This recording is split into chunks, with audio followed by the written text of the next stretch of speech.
My name is Roo Harris, and as an autistic ADHDer who scraped into law school despite a really significant traumatic family event in the middle of my Year 12 exams, and who then ended up ultimately as a legal advisor to the ruling family of Qatar, I like to think I know a thing or two about long shots, about outside chances, about being an outsider or an underdog.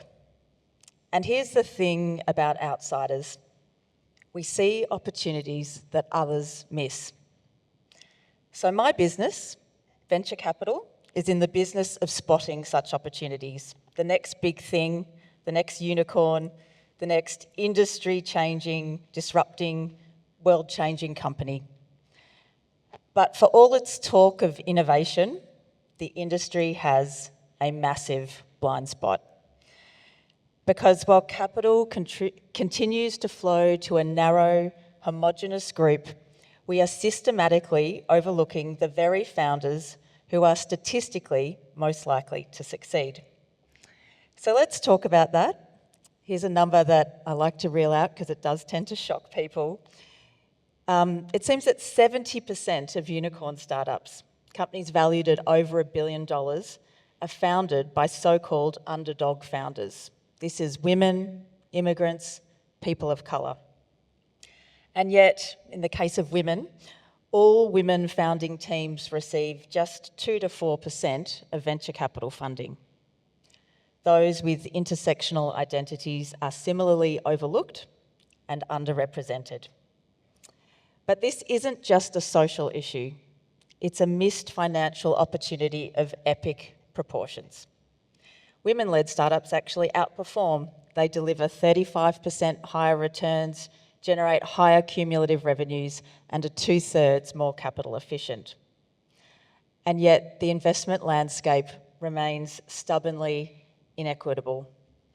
Why? Because who gets funded is a direct reflection of who controls the capital. And in venture, only 12% of venture capital decision makers are women. And in Australia, the number of VCs founded by women is actually so low I can count them on one hand. The barriers for access for diverse emerging fund managers are incredibly high. And I should know, my partners and I at Scale Investors have experienced this firsthand. So what happens when funding decision makers lack diversity and innovation overlooks women and others? The consequences of the bias aren't just financial, they're life and death. So for decades, women's health has been an afterthought. Consider this: women are 47 times more likely to be seriously injured in car crashes because seatbelts were designed for the male body. Until the 1990s, women were excluded from clinical drug trials, which means many medications were never tested and still haven't been tested for their effects on the female physiology. And the first femtech unicorn, a period tracking app, was founded by an all-male founding team.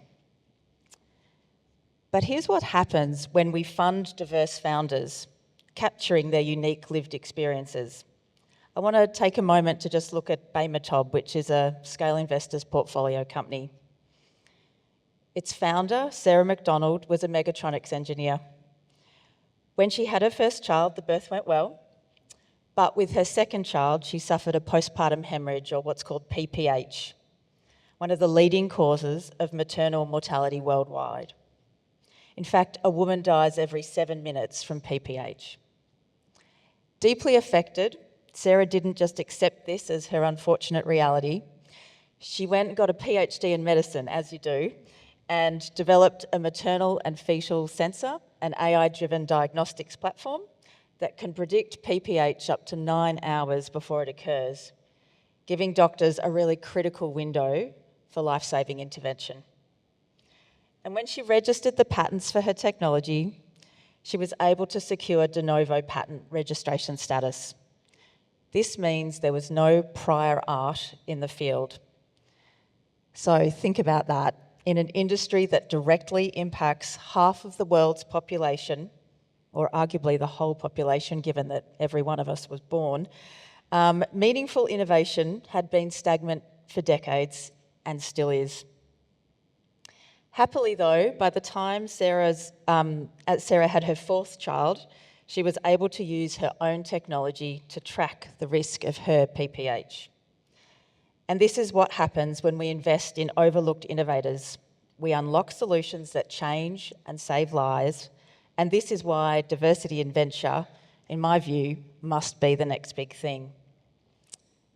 At Scale Investors, my business, we believe that in diverse founders, it's not just about equity, it's about outperformance and opportunity.